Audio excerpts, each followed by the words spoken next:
Yeah? So I was just now asked to introduce Loretto, a very dear friend, a wonderful Aurovillian who has done... Yes?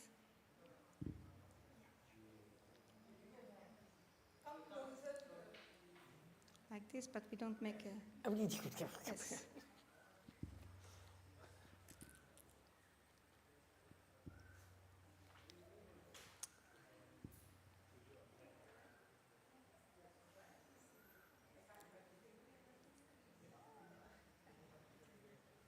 Okay, so I have been asked to introduce Loretto, a very dear friend of mine. And if I would say something about you, I would first say this is a person who works with perfection. The exhibitions that we have seen in Savitri Bhavan and other places, the CD which was prepared about Mother's Flowers, and the talks we have had here and in other places, the research that is being done, for me it is one person who works with perfection in beauty, expression, and sharing that with all of us. Loretto gives also talks on the Auroville radio regularly, on Savitri, and on Mother's Questions and Answers. And tonight you will talk about Sri Aurobindo's Yoga Sadhana, the path made for us. Yes. Read over your shoulder here. So I invite you all to sit down, and I hope the sound will be good. And thank you for coming, Loretto, and doing this with us every year. Thank you. You're welcome. It's always a great pleasure. So, good evening to everybody, and welcome to this talk. It's on Sri Aurobindo's Yoga Sadhana, the path he made for us. Today is the 12th of August. In 3 days, on August 15th, 2022, we will celebrate Sri Aurobindo's 150th birth centenary. August 15th is also the date of India's independence from British rule. And Sri Aurobindo dedicated his early life to work for India's freedom. His freedom-fighting activity ceased when he was 37 years old, and his inner guidance told him to go to Pondicherry. Then, instead of working to free his beloved country, Sri Aurobindo dedicated his whole life to freeing all mankind from ignorance. August 15th is not only the date of Sri Aurobindo's birth, it is also the date of the birth of a free India. And India's independence will always be linked with Sri Aurobindo. And India's birth into a life of freedom is on Sri Aurobindo's birthday. August 15th is also an important date in the Catholic religion. It's the date of the Assumption of the Virgin Mary. The Virgin Mary gave birth to Jesus Christ. Jesus was born fully conscious of his divine origin, fully conscious of his own divinity and the divine work that he came to do. And Sri Aurobindo explained that this is the consciousness of an avatar. Christ was an avatar. The birth of an avatar always takes place to begin another forward step in evolution. Sri Aurobindo was an avatar. He was a yogi avatar.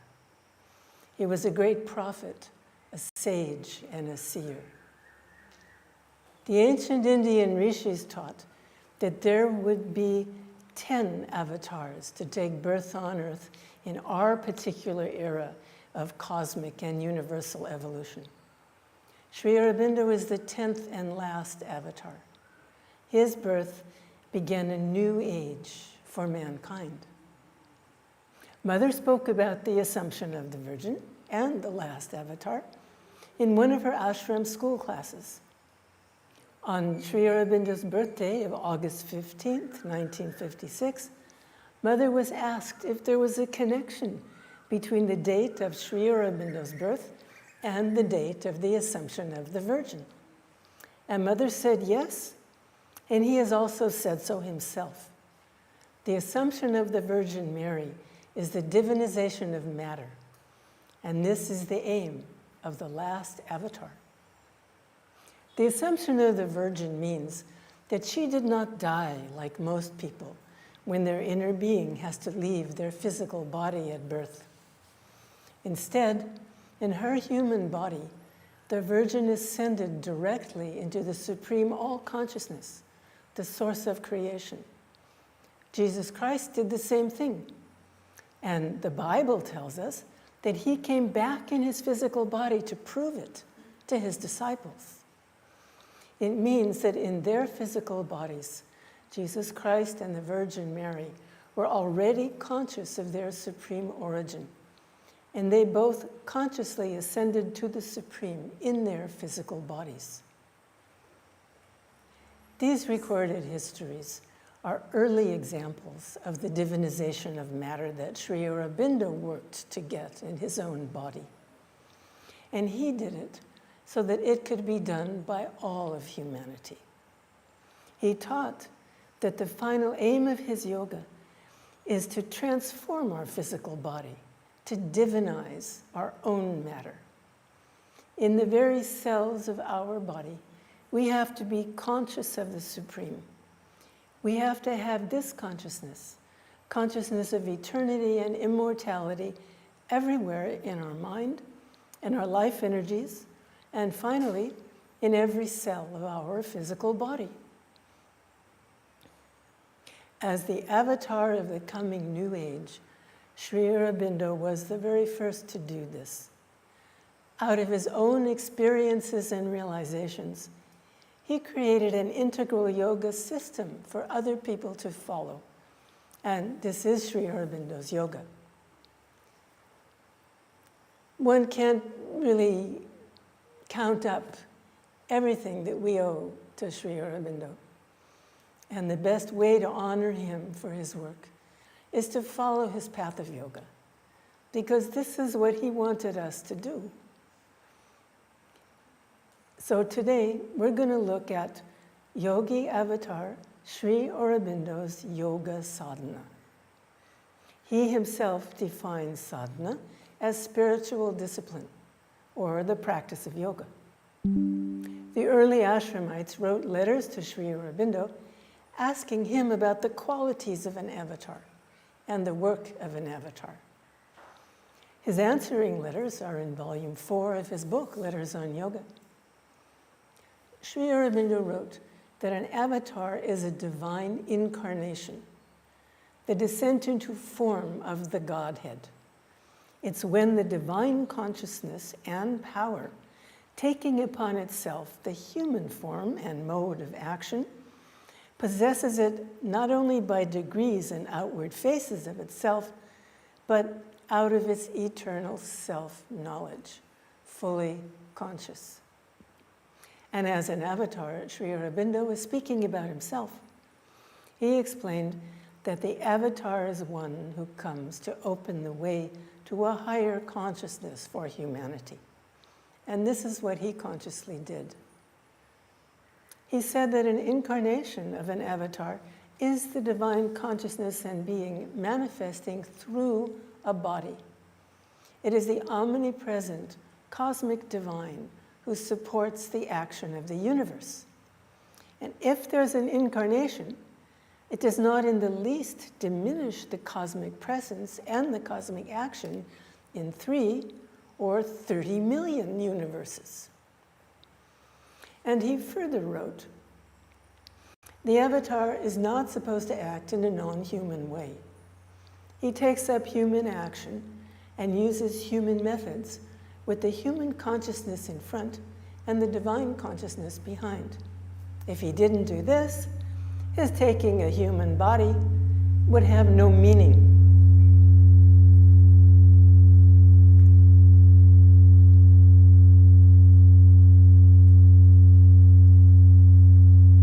And he would be of no use to anybody. His taking a human body would have no meaning. And he would be of no use to anybody. He could just as well have stayed above and done things from there. As part of his work to help and guide the first people who came to practice his system of yoga, Sri Aurobindo wrote hundreds of letters. But he did not write that any of what he wrote was coming from his own experience. By the time he was writing these letters to help the Ashramites, he had already created a written account of most of what he wrote in the letters, because Sri Aurobindo kept a diary. He kept a very detailed and regular record of his own yogic experiences and realizations. And he wrote his diary for 18 years, from 1909 to 1927. In early January of 1908, Sri Aurobindo experienced his first major yogic change. He attained nirvana, the realization of what is called in Sanskrit Nirguna Brahman, the silent or inactive Brahman consciousness. Nirguna Brahman is everything that is behind the manifested creation and everything that supports it. Sri Aurobindo did not have to do much yoga to realize this major realization. He sat for 3 days observing all the thoughts coming into his mind and throwing them away. And in 3 days, he attained nirvana. His second major yogic change came not long after this. On May 2nd of 1908, about 4 months after his nirvana realization, Sri Aurobindo was arrested and taken to the Alipur jail, where he stayed in solitary confinement for 1 year. And he was released on May 6, 1909. He lived in his jail cell as though he was in a yogic hermitage. And soon after his arrest, cosmic consciousness began to emerge in him. In Sanskrit, it's called Saguna Brahman. This is the active Brahman consciousness, which is the whole manifestation. These two yogic attainments usually take many years of practice to attain. Many yogic practitioners do not achieve them even after a lifetime of effort. But Sri Aurobindo was a yogi avatar. He was born with the development which allowed him to do it in relatively little time, because it was preparation for his universal yogic work of helping humanity to change. Later he wrote that by mid-1909, soon after he was released from jail, he had already realized in full 2 of the 4 great realizations on which his yoga and his philosophy are founded: nirvana and cosmic consciousness. And during his meditations in the Alipur jail, he was already on his way to the other 2 great realizations. He wrote, the other 2 realizations are the realization of the supreme reality with the static Brahman and the dynamic Brahman as its 2 aspects, and the realization of the higher planes of consciousness leading to the supermind. And as the avatar, he created the path for us to follow to achieve all 4 of these great realizations. Sri Aurobindo said that the inner voice that was guiding him had told him that he had to stop his revolutionary work. He had to stop working for India's freedom and move on to free his own spiritual freedom. But he was too attached to freeing his beloved country, so he was put into jail for a year. There, the only freedom that he could work for was his own inner freedom. And almost 1 year after his release from jail, his inner voice guided him to Pondicherry, where he arrived at 4 p.m. on 4th April, 1910. This is 4 o'clock on the 4th day of the 4th month of the year. And he was to live there for the last 40 years of his life. After he arrived in Pondicherry, His inner voice gave him the program of yoga to work on for the rest of his life. And then, for the rest of his life, he was guided in this program of yoga in the creation of his yogic path for us to follow. Sri Aurobindo was released from jail on May 6, 1909. It's very clear that he was well on the way in his yogic work because he immediately incorporated spirituality into his freedom fighting in both his public speeches and in his political writings. And then, about a month after his release, on June 17, 1909, he began to write his Yogic Diary, the record of his yogic experiences, his realizations, and his inner guidance. He wrote his diary almost daily for 18 years. And it looks like Sri Aurobindo did not tell anybody, that he kept a diary. All the ashram history that comes down to us in books, so many reminiscences and stories from so many ashramites, all of them show us that he never told anybody about it. Mother doesn't speak of it in her agenda. There is no mention of it in Sri Aurobindo's hundreds and hundreds of letters. There's no mention of it in his books. After he left, all of his writings were stored in his rooms. And it was not until the mid-1970s, about 25 years after he left, that anybody knew about his diary. In 1973, an ashramite named Jayanti Lal Parekh received Mother's permission to create the Sri Aurobindo Ashram Archives. His original idea was to preserve the manuscripts physically and also on microfilm. All of Sri Aurobindo's writings were being destroyed in the damp heat of Pondicherry. By today, all of Sri Aurobindo's writings are on microfilm and also scanned for the computer. The actual papers that he wrote on are carefully stored according to current museum standards in a climate-controlled cold storage. But it's no longer necessary to even touch them because everything is now available on the computer. Nolini Kanta Gupta, a senior ashramite, was in charge of Sri Aurobindo's writings. Slowly he brought them to the archives. And the ashramites working in the archives found the diaries in 1975 when they were in the process of organizing and listing all of Sri Aurobindo's work. There are 27 notebooks used mostly for diary writings, and a lot of diary entries scattered through notebooks used for other things. And there are also some loose sheets of paper with diary notations on them. Most of the notebooks are cheap student notebooks. Others are single pads of perforated cheap paper. There are only a few bound pocket notebooks and only one, which is a printed diary with dates on it. In this form, there is simply nothing to give even a hint that they contain the priceless treasure of Sri Aurobindo's most incredible record of his yoga practice. They were first published in books in 2001, 51 years after Sri Aurobindo left. They're in volumes 10 and 11 of Sri Aurobindo's collected works, the most recent compilation of his writings. The two books are also sold separately. They're called The Record of Yoga.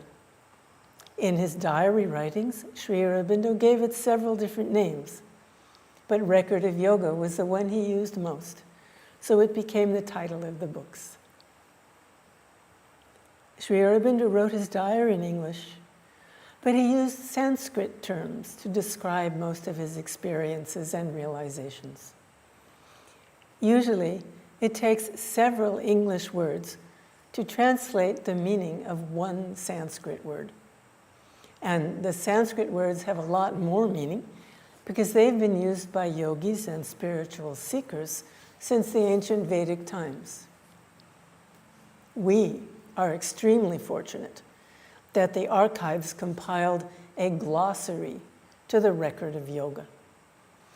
These people took the time and trouble to search through every single one of Sri Aurobindo's other writings to find Sri Aurobindo's own translations and definitions of the Sanskrit words that he used in the record of yoga. That's a huge work. Now we have the privilege of looking up his English meanings for each of the Sanskrit words in the record of yoga. The glossary has not been officially published yet. It will be. But the archives have put it online. And it can be found by Googling glossary to the record of yoga. I have a link to it. You can come up after the talk, and you can get the link from me. And until the glossary is published, you can go to the archives and ask them for it. They'll photocopy it for you, but you have to get it bound yourself. I did this a few years ago. I brought my copy today. After the talk, if anybody wants to have a look at it, you can come up, you can take a look. And I brought my copy of the record. So you can have a look. I tell you, you will be amazed when you see this.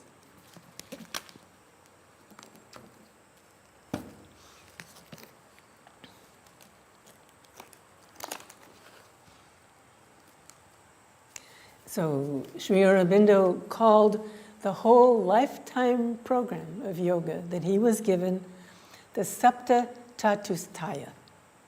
Sapta means 7. Chatustaya means something that has 4 parts or 4 elements. He used these terms in his diary to show the changes he made in the progress of his yoga. And he made a list of the 7 categories. We actually have a written list of the whole program of Sri Aurobindo's yoga practice and his own record of his yogic progress for 18 years. Sri Aurobindo's English translations of the Sanskrit words show that the 7 Chatustayas usually have a group of subparts. And sometimes these subparts have their own subparts. When you have the English translation of the whole thing, it is unbelievable that any person could accomplish all of this program, or even part of it. And yet, this is the work that Sri Aurobindo, the yogi avatar, came here to do. And we have his own daily record of following this program to make our path of yoga. I have here the 7 main goals of Sri Aurobindo's yogic path, the main categories of the Sapta Chatustaya, with his English translations. 1, samatha, equality and equanimity. 2, shakti, power and capacity. 3, jnana, knowledge. 4, sharira, physical and relating to the physical body. 5, kama, the divine's delights in the world. 6, Brahma, realizing God in everything and all. And finally, Siddhi, perfection and ongoing success.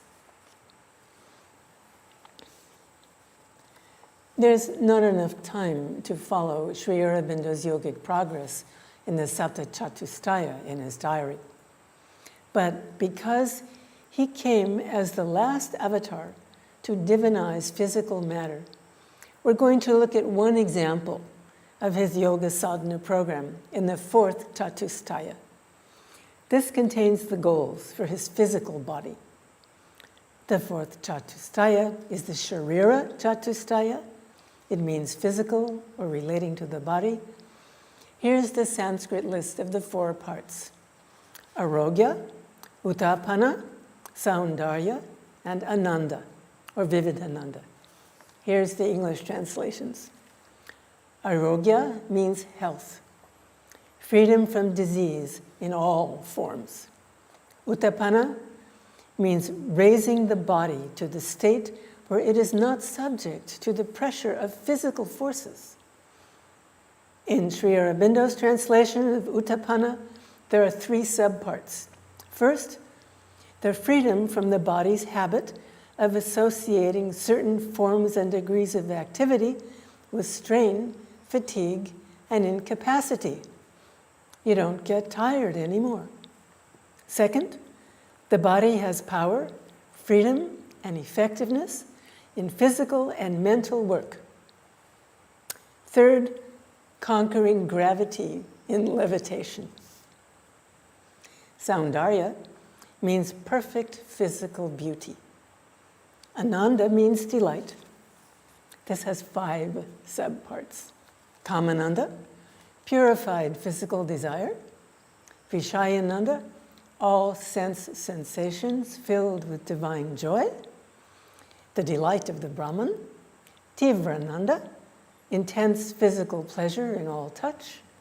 Raudrananda, suffering becoming fierce or violent delight. And Vaidyutananda, blissful currents in the nervous system and the brain. Any one of these would be a wonderful yogic achievement. Everyone would say that it would be wonderful to have Saundarya, perfect physical beauty. Nobody has to be interested in yogic attainments to want to have perfect physical beauty. So we're going to look at the record of some of Sri Aurobindo's yogic progress in Saundarya. In June 1913, he writes, Saundarya feebly begun. The next day, on June 14th, he writes, Saundarya to make its first strong progress. On June 21st, he wrote, Saundarya, improvement of the hue in the leg, below the knee, where it was blackish and clumsily glossy. Whiteness of teeth, especially lower row, with some relics of yellowness. On June 29th, he wrote, the full force of the Shakti must now be directed towards the Saundarya, where the force of the opposition is still solid and unbroken, though no longer untouched. In a later entry, he wrote, in the Saundarya, the struggle is now mainly in the signs of old age. And he wrote about his progress in Saundarya in his diary all the years that he was writing that diary. We have one entry that we can see the result of today. He wrote, in Saundarya, the attempt to denude the head of fresh growth of hair has failed. In other words, you can't grow bald. And Sri Aurobindo's photographs, taken a few months before he left, as we all know who are here in this room, show that he has a full head of beautiful long hair. People who had his darshan always commented on his physical beauty. Now, we can't follow his whole lifetime of yogic progress in his diary because he stopped writing it soon after he had his magic realization of the overmind planes in November 1926. He went into seclusion to hasten his realization of the supermind and to hasten the supramental descent and transformation. And so he generally stopped writing for a few years. We can speculate that after Sri Aurobindo stopped writing his diary, he still continued to follow the Sapta Chatustaya program in the same way, in his own being. If that's the case, at that point he was able to access the supramental consciousness. And if it was working in him, it must have done the work much faster. So he listed 3 stages for his yoga, Sri Aurobindo said. The first stage is a psycho-spiritual transformation. He used the Greek word psyche for soul. The first stage of his yoga is to realize our soul and to fill all our outer parts with soul consciousness. This forms our psychic being with our soul at its center. Then our consciousness resides in our heart, in the seat of our soul. The second stage he calls a greater spiritual transformation with an ascent to a supreme consciousness and an ascent to a supreme power. In this stage, our consciousness always establishes itself in the area above our head. Then we also receive guidance and influence from the higher mental planes, all the way up to and including the supermind now. The third stage he has called both the living of the divine life as a universalized being and the transformation into the new being who is a conscious part of the universal evolution. These are the 3 steps of the yogic progress of the king in Savitri. The first thing that Sri Aurobindo wrote about himself as the king is that he was not an ordinary human being, and that he was the first to do the yogic work that he did. He called himself one in front of the immemorial quest, which is humanity's spiritual search, whose beginning is beyond the reach of memory. He tells us that he is the avatar, who is conscious that he is the supreme incarnated here to do this work. He writes, "His was a spirit that stooped from larger spheres. His human self, like a translucent cloak, covered the all-wise who leads the unseeing world. Affiliated to cosmic space and time, and paying here God's debt to earth and man, a greater sonship was his divine right. Although consenting to mortal ignorance, his knowledge shared the light ineffable. He kept the vision of the vasts behind. His soul lived as eternity's delegate." Sri Aurobindo described how he did his sadhana. He wrote, "His days were a long growth to the Supreme. His mind was like a fire assailing heaven. His will a hunter in the trails of light. An ocean impulse lifted every breath. Each action left the footprints of a god. Each moment was the beat of puissant wings." He taught that complete surrender to the divine allows the divine to make the yogic changes in our being. He also taught that the actual work is done in us by the creative power of the Supreme Divine, which is called the Supreme Shakti, or the Divine Mother, and that sometimes it is done by the Supreme. In Savitri, he wrote about how it happened to him. First, he wrote about the action of the Divine Mother. He wrote, "In the creature, the unveiled creatrix works. Her face is seen through his face, her eyes through his eyes. Her being is his through a vast identity. Then is revealed in man the overt divine. A static oneness and a dynamic power descend in him. The integral Godhead seals. His soul and body take that splendid stamp. Across our nature's borderline, we escape into supernature's arc of living light. This now is witnessed in that son of force. In him, that high transition laid its base." When Mother read this, she said, "It is a prophetic announcement of the transition of man to Superman." She said, "This is what is being prepared now, and this is what will happen." Then Sri Aurobindo goes on to speak of the Supreme Divine working in him. He wrote, "The cosmic worker set his secret hand to turn this frail mud engine to heaven use. A presence wrought behind the ambiguous screen. It beat his soil to bear a titan's weight. Refining half-hewn blocks of natural strength, it built his soul into a statued God. The craftsman of the magic stuff of self, who labors at his high and difficult plan in the wide workshop of the wonderful world, modeled in inward time his rhythmic parts. The bounded mind became a boundless light. The finite self mated with infinity." When Mother spoke about this part of Savitri, she said that Sri Aurobindo was describing the descent of a supernal consciousness from the Supreme into a person in the manifestation. And this made a faster growth possible. She said he was describing the first descent of an avatar and the stupendous change it made in the atmosphere.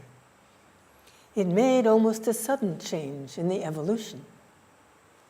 Sri Aurobindo wrote, "A greater being saw a greater world. The gifts of the Spirit crowding came to him. They were his life's pattern and his privilege.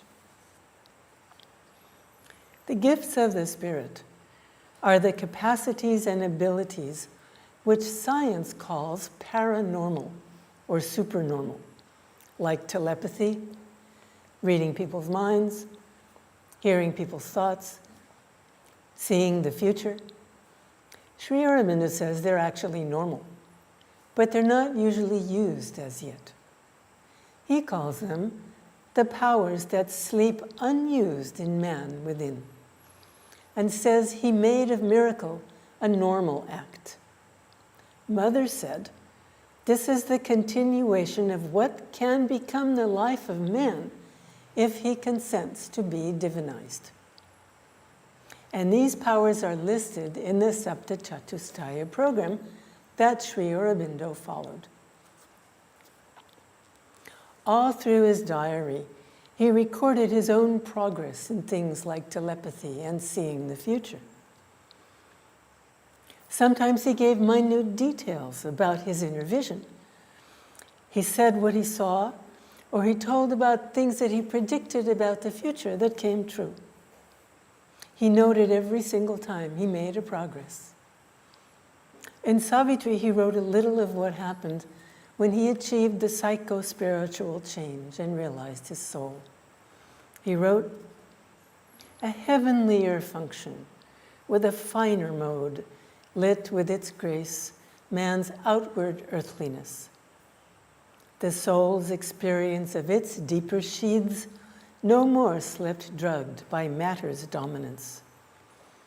In the dead wall, closing us from wider self into a secrecy of apparent sleep, the mystic tract beyond our waking thoughts, a door parted, built in by matter's force, releasing things unseized by earthly sense.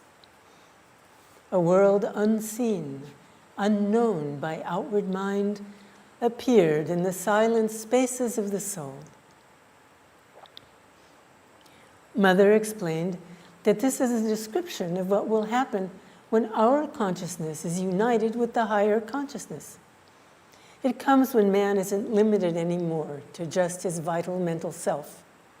She said, "The inner opening puts you in connection with all the inner worlds, and then the knowledge becomes quite different and changes into a direct vision of everything. Inner opening comes when we do the yoga. There are letters from the early Ashramites to Sri Aurobindo showing that they were beginning to have these experiences. In Savitri, he wrote about the supramental level of unity that he experienced in the higher planes of consciousness. He wrote, The Supreme's gaze looked out through human eyes and saw all things and creatures as itself, and knew all thought and word as its own voice. There, unity is too close for search and clasp. There, love is a yearning of the one for the one, and beauty is a sweet difference of the same, and oneness is the soul of multitude. There, all truths unite in a single truth, and all ideas rejoin reality. Mother said that in the new supramental being, the senses will be transformed in such a way that they will live in harmony with the Supreme Consciousness. Then all the constant suffering, disharmony, unpleasantness, and inharmonious feelings that are now there in life will be replaced by a constant harmony and the expression of a higher life. We have a beautiful sonnet that Sri Aurobindo wrote to describe an experience of the supramental consciousness when the Supreme looked out through human eyes. He called it Liberation 1. Note that the first thing he says is that he's completely beyond the mind. In a gentle way, he shows us that until we can live like this, we're living in our own separate mind-made universe, as though we are an actor in our own theater, performing the script that our limited mind writes at every minute for us. Here is his sonnet, Liberation 1. I have thrown from me the whirling dance of mind, and stand now in the silent spaces free, timeless and deathless, beyond creature kind, the center of my own eternity. I have escaped, and the small self is dead. I am immortal, alone, ineffable. I have gone out from the universe I made and have grown nameless and immeasurable. My mind is hushed in wide and endless light. My heart, a solitude of delight and peace. My sense unsnared by touch and sound and sight. My body a point in white infinities. I am the one being's sole, immobile bliss. No one I am, I who am all that is.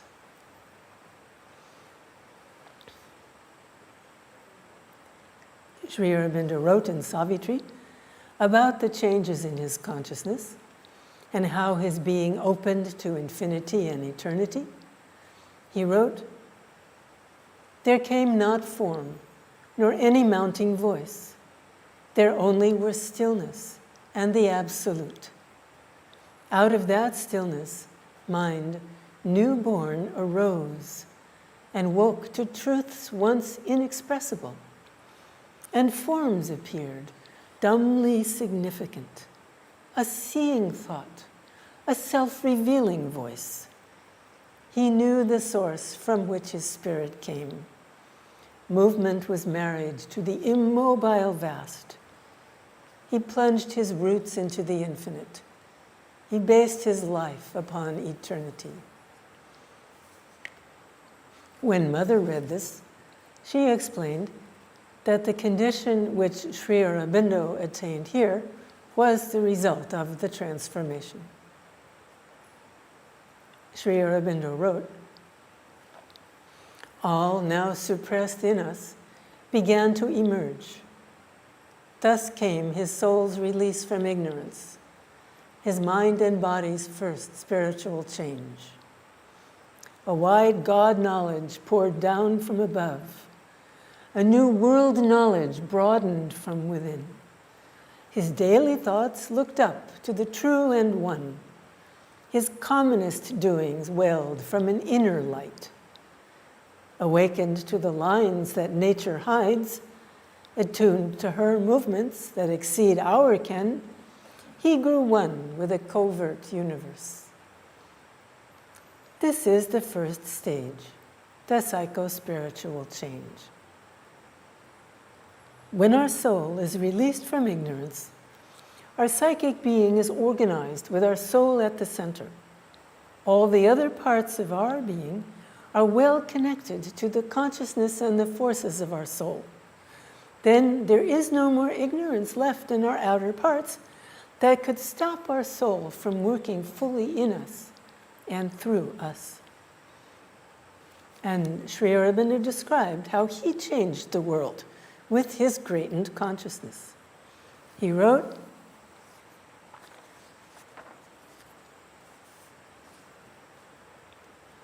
"One soul's ambition lifted up the race. A power worked, but none knew whence it came. The universal strengths were linked with his, filling earth's smallness with their boundless breadths. He drew the energies that transmute an age. Immeasurable by the common look, he made great dreams a mold for coming things and cast his deeds like bronze to front the years. His walk through time outstripped the human stride. Lonely his days, and splendid like the sun's." Sri Aurobindo goes on to describe his work to achieve the second stage of his yoga, the greater spiritual transformation and ascent to a supreme power. First, he is led to a secret knowledge. When he has realized this great secret, he's able to succeed in the second stage. He writes about the secret knowledge in Book 1, Canto 4 of Savitri, and this knowledge prepares him for the next step of his destined work as the avatar. He tells us that it is the secret knowledge of all creation, both manifest and unmanifest. And it is also the basis of his yoga. The secret knowledge is the mystic play of the two who are one, the supreme all-consciousness, who is the master of existence, and his force, his supreme Shakti, who is the whole of the creation.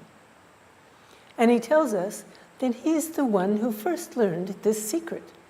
He says, this knowledge first he had of time-born men.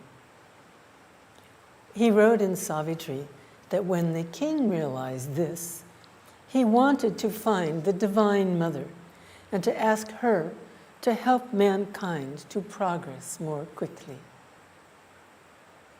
Sri Aurobindo first was doing his sadhana for himself. And once he was successful, he went on to do it for the rest of the world. He explained this in a letter about King Ashwapati. He wrote, "Ashwapati's yoga falls into three parts. First, he is achieving his own spiritual self-fulfillment as an individual. And this is described in the Yoga of the King. Next, he makes the ascent as a typical representative of the race to win the discovery and possession of all the planes of consciousness.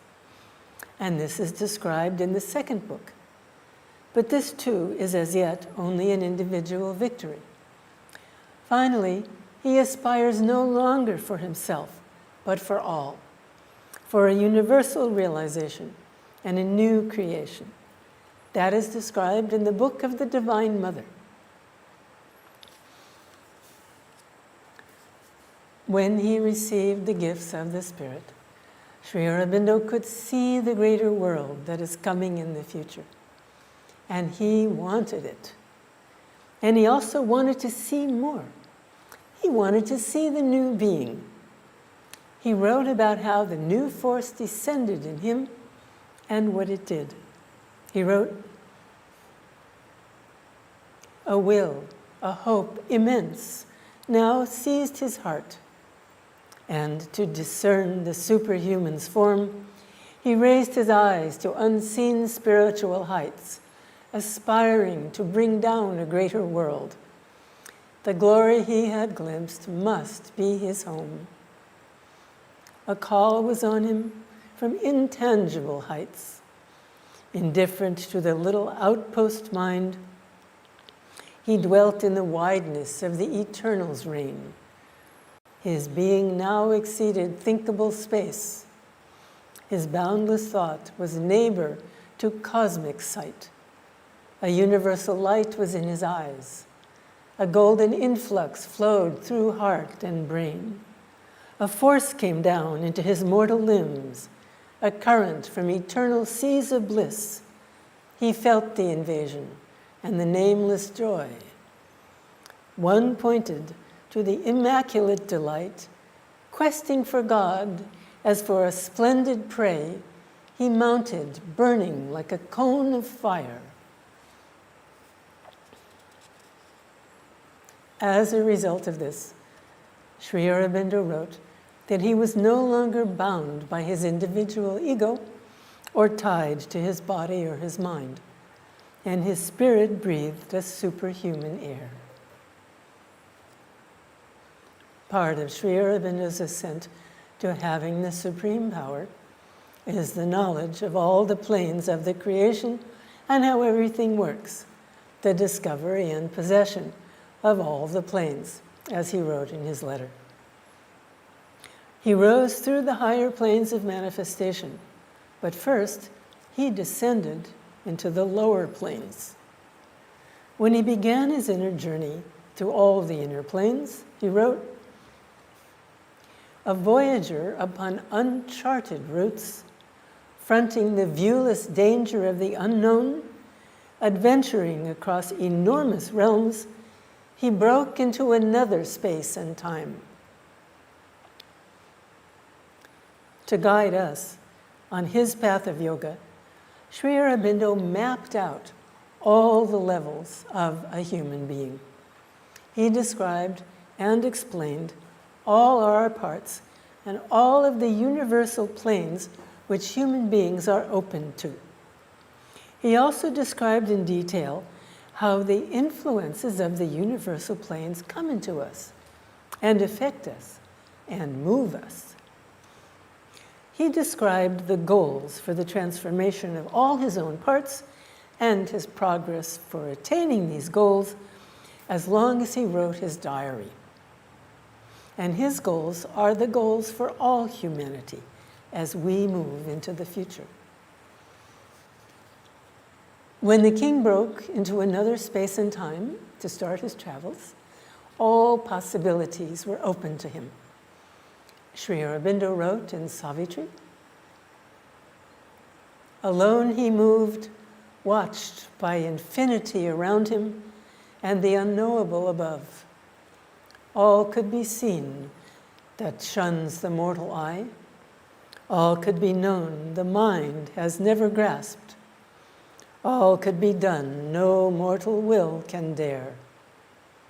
A limitless movement filled a limitless peace."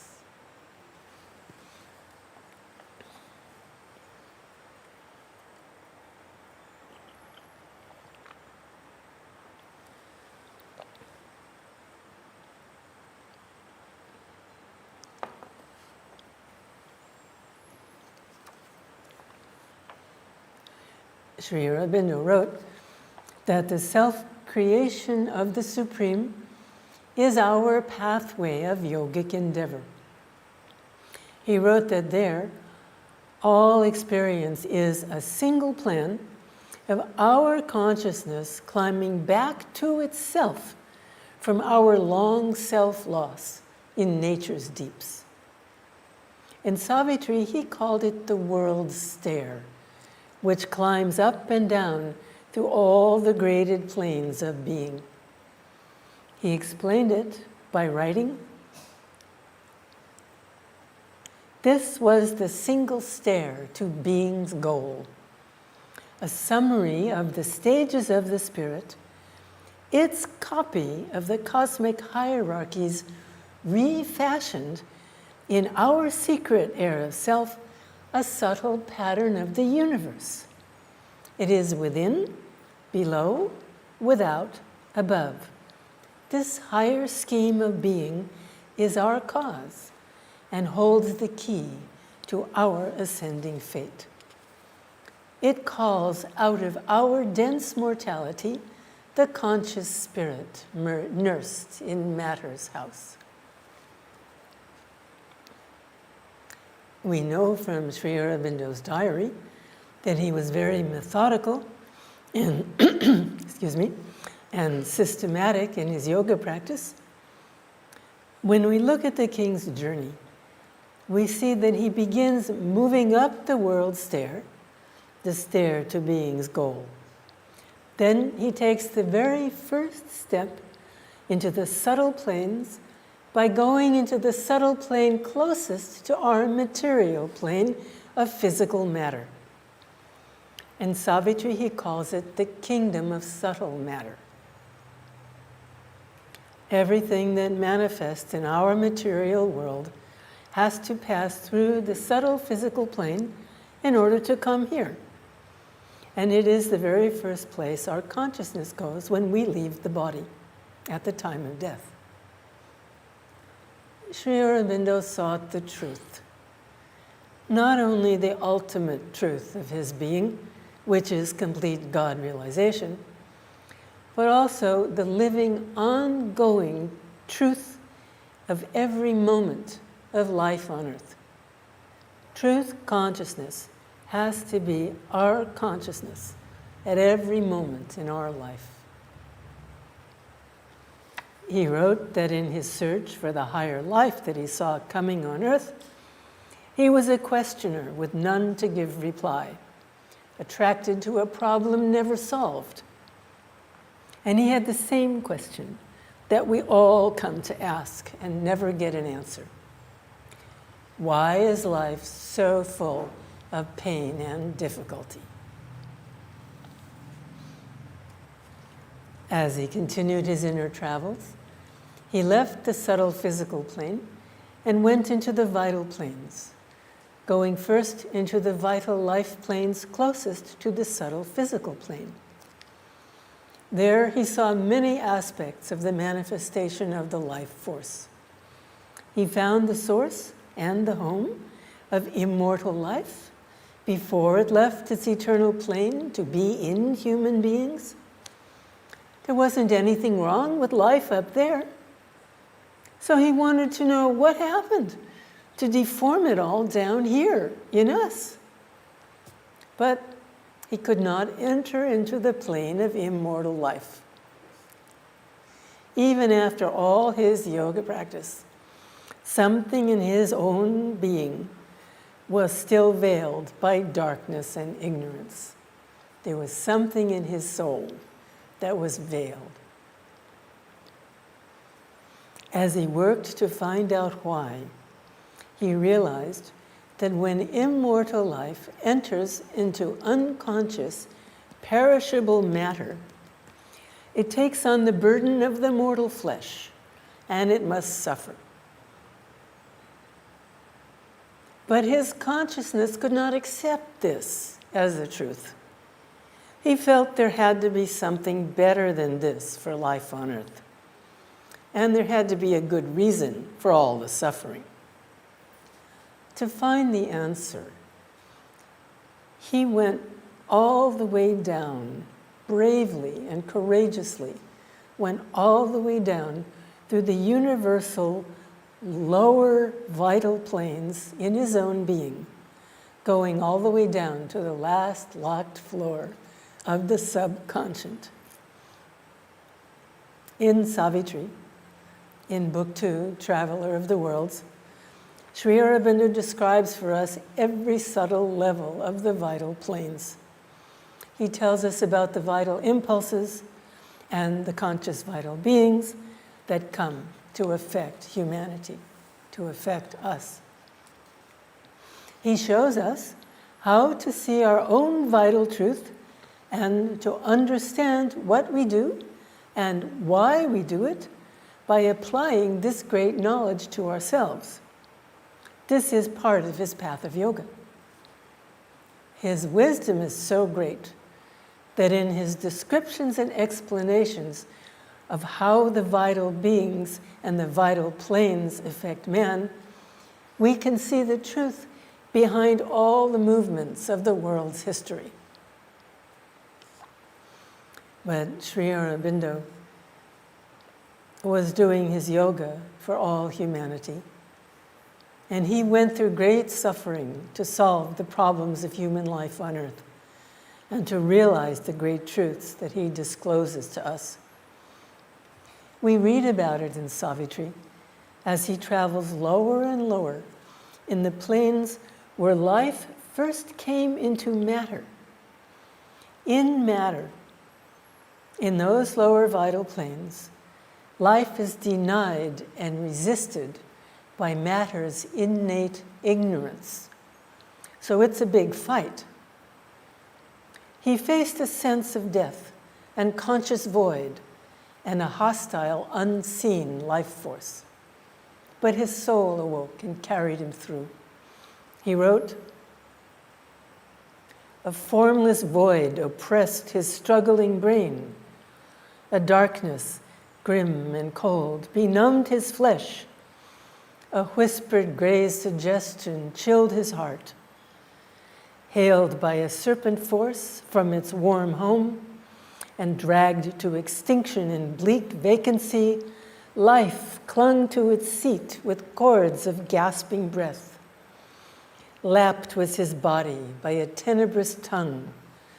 Existence, smothered, travailed to survive. Hope, strangled, perished in his empty soul. Belief and memory, abolished, died, and all that helps the spirit in its course.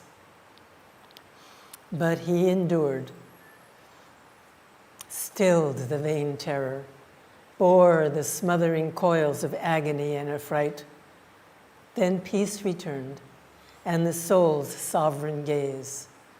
To the blank horror, a calm light replied, immutable, undying and unborn, mighty and mute, the Godhead in him woke and faced the pain and danger of the world.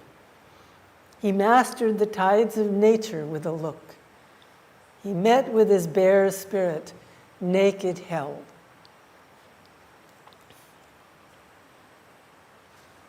Things got worse when Sri Aurobindo got closer and closer to the great realizations which solved the problem of life on earth. These realizations liberated him so that life was immortal and pure in his mortal body. He wrote this description of incredible suffering and bravery. In this infernal realm, he dared to press, even unto its deepest pit and darkest core, perturbed its tenebrous base, dared to contest its ancient privilege, right, and absolute force. In night he plunged to know her dreadful heart. In hell, he sought the root and cause of hell. Its anguished gulfs opened in his own breast. In menacing tracts, in tortured solitudes, fought shadowy combats in mute eyeless depths, assaults of hell endured, and titan strokes, and bore the fierce inner wounds that are slow to heal.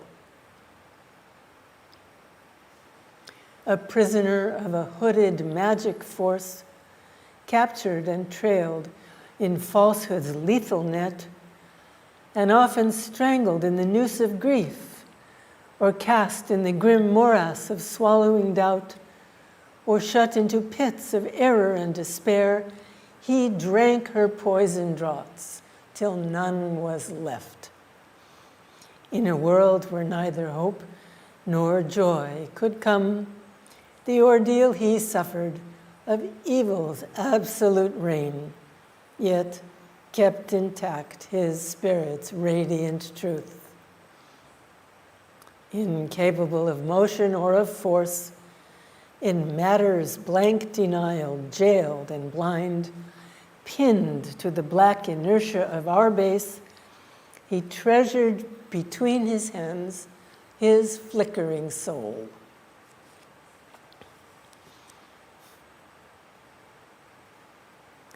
After going through so much for us, Sri Aurobindo arrived at his goal. He went down as far as it was possible to go until he stood on the last locked floor of the subconscient. There he realized the great liberating truths which he gave to the world. He wrote, "Into the abysmal secrecy he came, where darkness peers from her mattress, gray and nude, and stood on the last locked subconscience floor, where being slept, unconscious of its thoughts, and built the world, not knowing what it built. There, awaiting its hour, the future lay unknown. There is the record of the vanished stars. There, in the slumber of the cosmic will, he saw the secret key of nature's change." Sri Aurobindo had prepared himself. He was ready for this change. He described how it happened to him. One thing we note is that at the end, his physical body becomes conscious. The immortal spirit from his soul becomes one with his physical matter. And this is the final goal of his integral yoga. He wrote, "A light was with him. An invisible hand was laid upon the error and the pain, till it became a quivering ecstasy, the shock of sweetness of an arm's embrace. He saw in night the eternal's shadowy veil, knew death for a cellar in the house of life. In destruction felt creation's hasty pace, knew loss as the price of a celestial gain, hell as a shortcut to heaven's gates. Falsehood gave back to truth her tortured shape. Annulled were the tables of the law of pain, and in their place grew luminous characters. Healed were all things time's torn heart had made, and sorrow could live no more in nature's breast. Division ceased to be, for God was there. The soul lit the conscious body with its ray. Matter and spirit mingled and were one."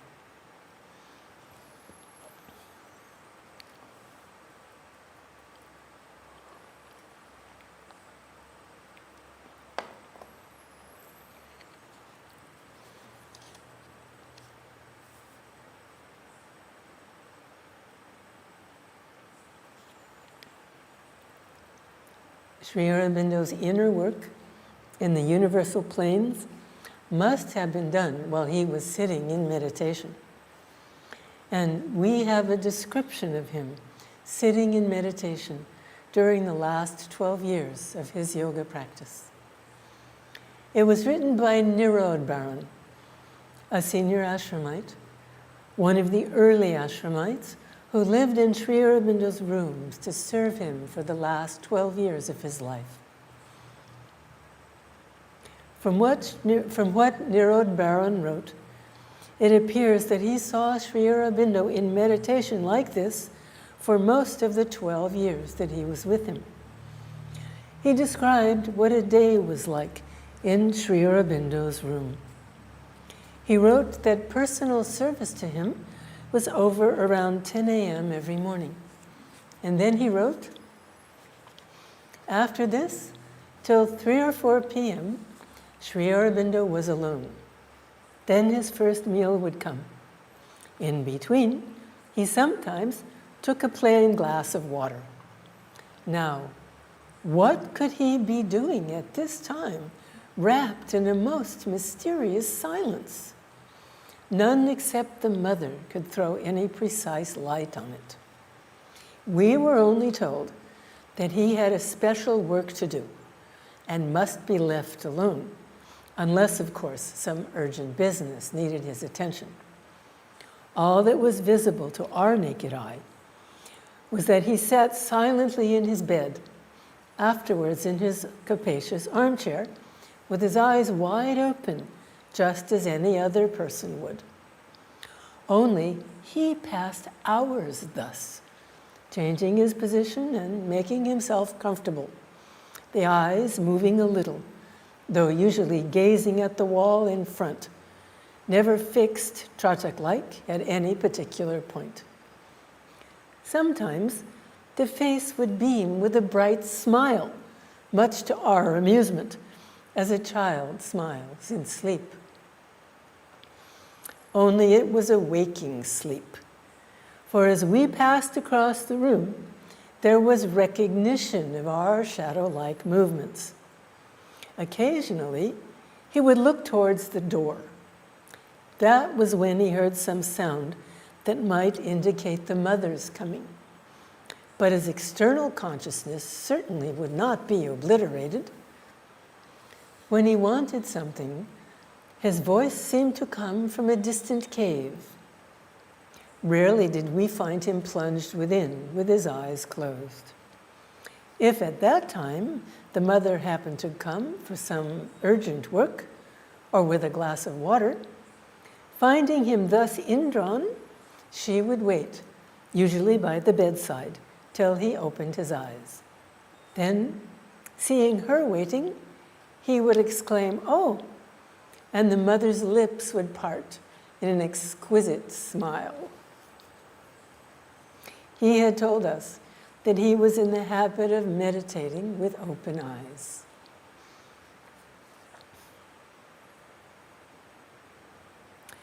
In one of his letters, Sri Aurobindo wrote,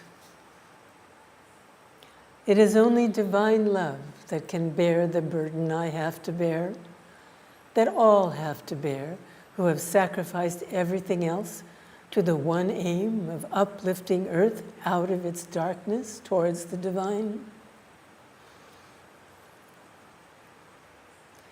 In Savitri, when King Ashwapati left the vital planes and went into the universal mental planes, Sri Aurobindo gave us clear descriptions of the common human mental functions.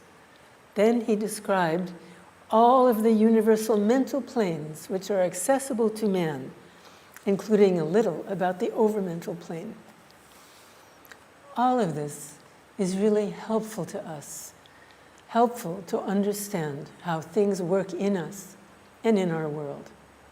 But each time, he made sure to point out the defects of each one in order to show us that in his yoga, we have to seek higher than the mental worlds, and we don't use our mind.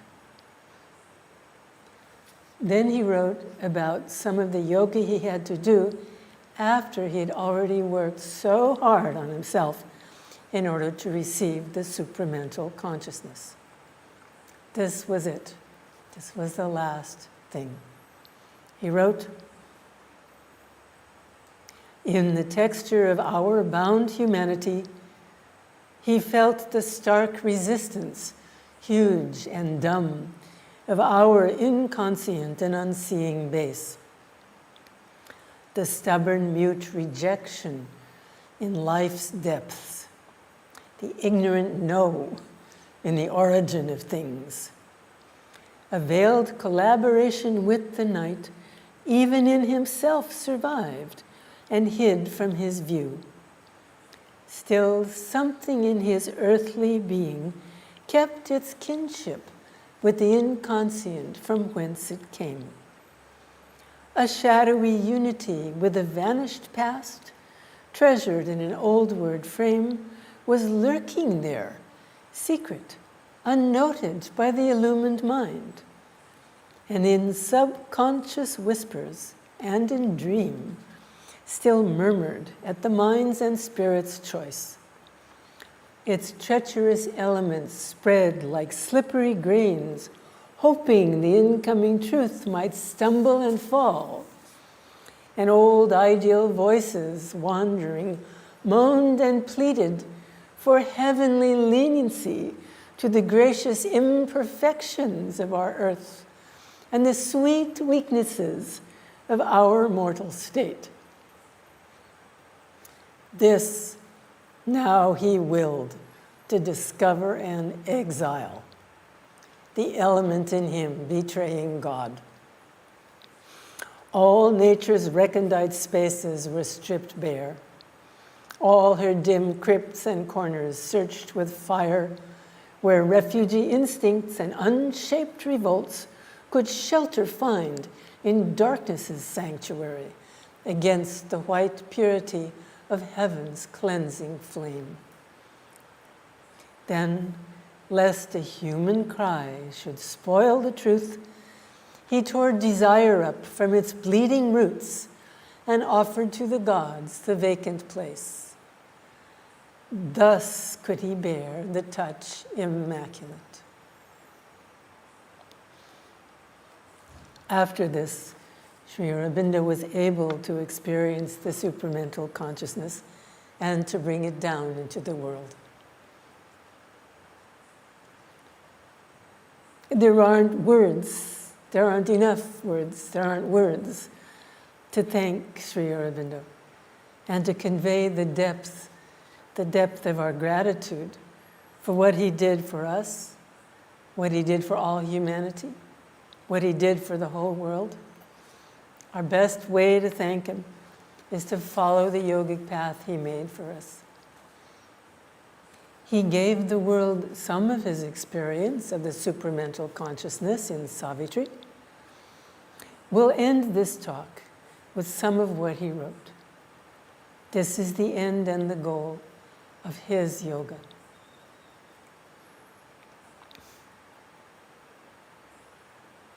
Then suddenly, there came a downward look, as if a sea exploring its own depths. A living oneness widened at its core and joined him to unnumbered multitudes. A bliss, a light, a flame-white love caught all into a soul immense embrace. Existence found its truth on oneness's breast, and each became the self and space of all. The great world rhythms were heartbeats of one soul. To feel was a flame discovery of God. All mind was a single harp of many strings. All life a song of many meeting lives. For worlds were many, but the self was one. There was no sob of suffering anywhere. Experience ran from point to point of joy. Bliss was the pure, undying stuff of things. All turned to all, without reserve's recoil. A single ecstasy, without a break. Love was a close and thrilled identity in the throbbing heart of all that luminous life.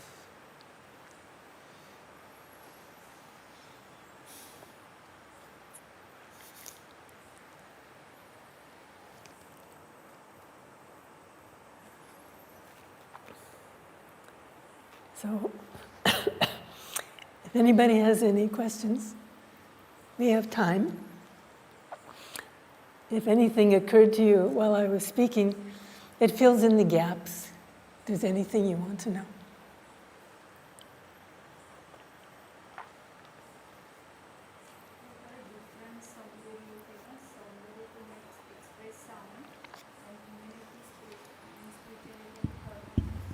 Okay, the question is, we're going to give you a microphone so it can be recorded. Hold on. We need to hear it. Answer your question. Ask your question. you tell me what is the Saundarya to make express sound. Second thing, Saundarya to make humanity and spiritual thing. And third one, I do not understand. Okay, Saundarya? Yeah. Saundarya means perfect, doesn't have anything to do with sound. It's a Sanskrit word that means perfect physical beauty. Okay. So we understand that, but how it is related to yoga? How it's related to yoga? Yeah. Don't you want to be beautiful in your yoga? Yoga, Sri Aurobindo said everything has to be beautiful. Yeah. Our thoughts, our feelings, everything has to express God. That means this too. That means our face, our eyes, every gesture, every thought, everything we do. So Saundarya was that section. Yeah. And so he worked on his physical, that's what we said, no? He worked on making his teeth whiter. He worked on not having the hair fall out of his head. So all these little tiny things that people never thought of before as being yoga, that's what that is. How it is related to our internal? How is it related to our internal self? Yeah. We have to do the work inside. Yeah. If we do the work inside ourselves, then it shows on the outside. And you also tell the 8 qualities of yoga: Shraddha, power, physical body, Shaurya, Arogya, Uttapana, and other I do not know. Okay. Sri Aurobindo received a program for doing his yoga. He had a guide, he had an inner guide. And the inner guide gave him, it was actually a 7-step program, the Sapta Chatustaya. Each one of those 7 steps had its own steps. And sometimes those steps had steps. So it's not even 8. It's a huge number. Okay. And what I did is I just read to you one of them in one part of it. So, but it's huge. I mean, you can find it in the book. You can find it. And this program that we have today, it's being live streamed, which means it'll be on the internet. So you can listen to it again. And you can hear. I mean, I understand that you're completely new. You came up before the show and you talked to me. And it's a very new thing for you. Yeah. So if you hear it again, it'll make more sense. Okay. Is it related to yam, niyam, and this is? Yam, yam?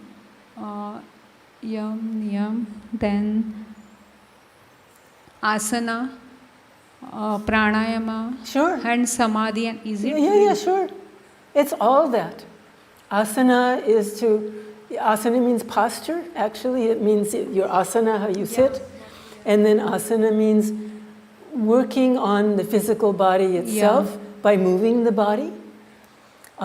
Samadhi is a state of higher consciousness. And all of those things are integrated in all the program of the yoga, the path that he made for us. And the best thing I can recommend is to start reading his books, because he wrote it all down. And his language is quite educated. He's very complex in his language. So if you find that hard in the beginning, eventually you go there, you surely go there. But Mother had a series of classes for the children in the school. There was a group of children that started coming in 1943 during the war with Pakistan. And Mother said they were special souls, and she made a school for them. And she taught them the yoga. She had classes once a week. And so they're books. They're called Questions and Answers. Very clear, simple language. Mother explains all these things. Read those first. Right. Sure. Anybody else? Thank you, ma'am. Question? Yes, ma'am. Hold on. Wait for the mic.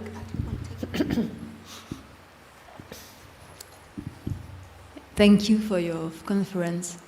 I'd like to know if reading Savitri is a necessity to go further in yoga.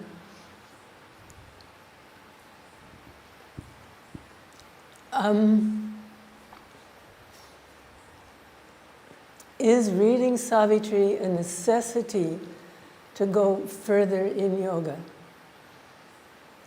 I couldn't say that. But what I can say is that it's an enormous help. And the reason is that Sri Aurobindo wrote it for the purpose of putting consciousness in it. He wrote it in mystic poetry, using words that don't speak to our mind, but speak directly to the inner being. And so just the words affect you. They actually change you. I can tell you, I started reading Savitri,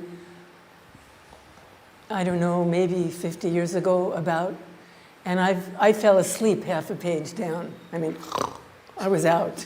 I didn't, nothing. It's taken a very long time. But what Mother said to do is, she said, just even read half a page. And let it sit in your consciousness. In English or in French? I am French. And I don't think Savitri is really available in French. Yes, it is.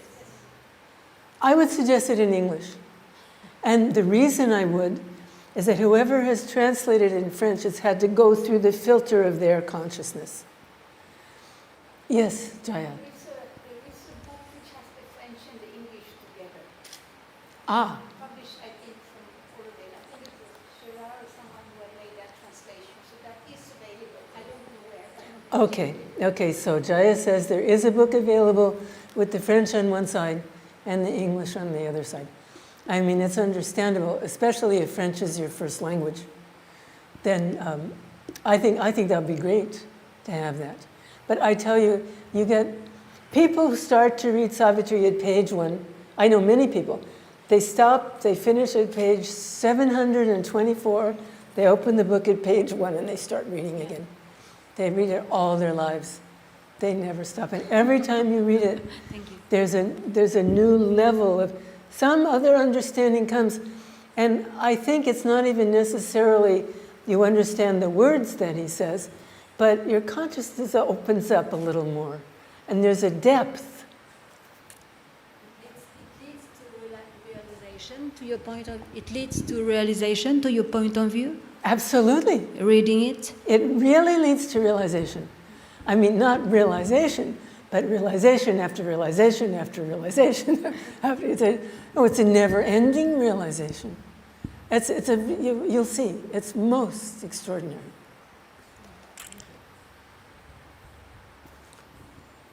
Anybody else? Okay, well, thank you all for coming.